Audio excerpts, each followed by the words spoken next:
The History of Man 101. The History of Man 101 is a mandatory class. People are filing into an open-air classroom. It's kind of like a green screen environment. A teaching class is being held on the Space Garden as it hurtles through space. It's the first day of class, and the AI leading the class says, after becoming infected with giltomly technology, which overrode its security programming, this ship, AI, me, of nebula design, but now controlled by the giltomly biomites, began involving itself in the lives of its cargo. You are the descendants of the survivors of the zombie plague, which struck your world in 2030.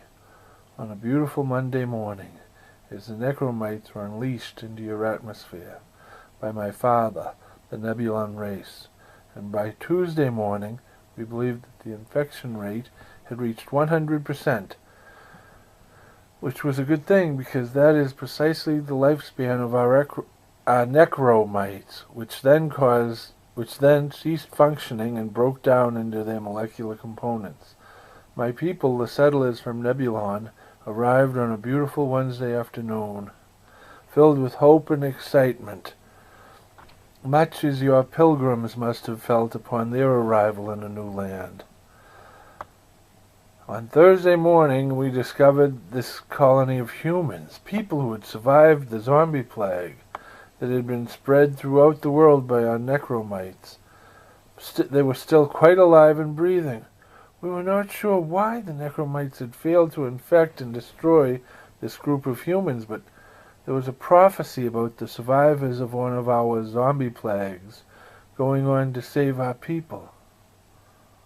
And so we decided to keep these survivors alive, and so have created a colony of humans that will be allowed to grow and flourish in peace and harmony alongside of us as long as they remain within their community. They will remain safe and alive until we are done with their planet, and then, because their atmosphere is deadly to us, it will be returned to them.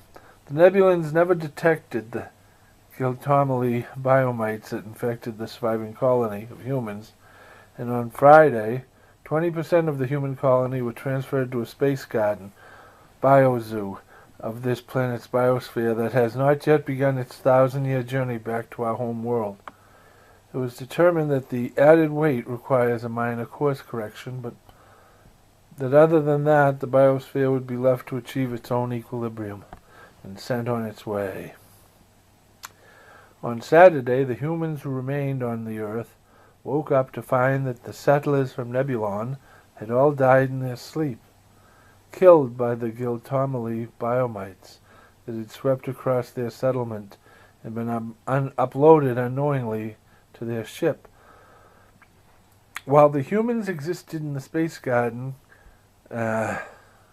continued hurtling on towards the Nebulan's home world, unknowingly carrying the very same giltomly biomites that one day would hopefully infect and end the Nebulan race on their home world, just as the scientists of giltomly had guessed. Because of the Nebulan prophecy, they would be dispersed back to the Nebulan home world.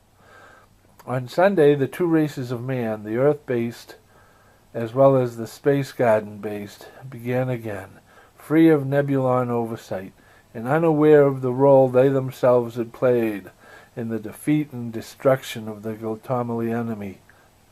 And for that reason, the giltomlys treated humans as protected.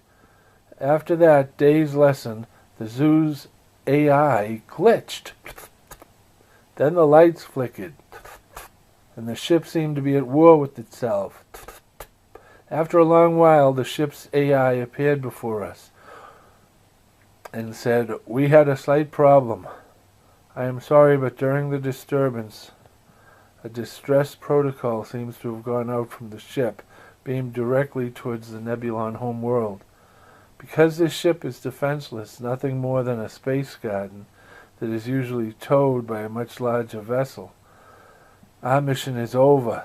So we will be dropping you off on the nearest oxygen atmosphere planet. And once a patch of that planet is cleared and the biogarden is given a chance to take root, we will be dissolving the ship down to its molecular level in order to ensure that nothing of the nebulan technology or of our own survives.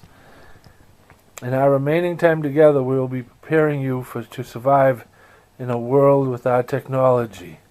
The world we have chosen for you is the third planet from a yellow sun in this solar system of 10 planets. And with the sun to warm it and the vibrant and young ecosystem to nurture it in, the ship believes that you will have a chance. Once you reach the surface of this world, the biomites in your blood will begin to break down, and from that point you will be on your own. May the life force of this new world accept you and protect you.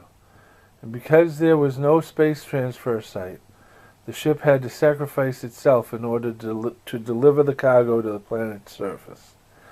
The zoo's sea life was released into the waters, the world's oceans, while its land life was released onto a 100-square-mile patch of earth that was cleared, and a wall of mountains were thrown up around it in order to keep the native plants and animals out for as long as possible, to give this new life a chance to take root and to flourish.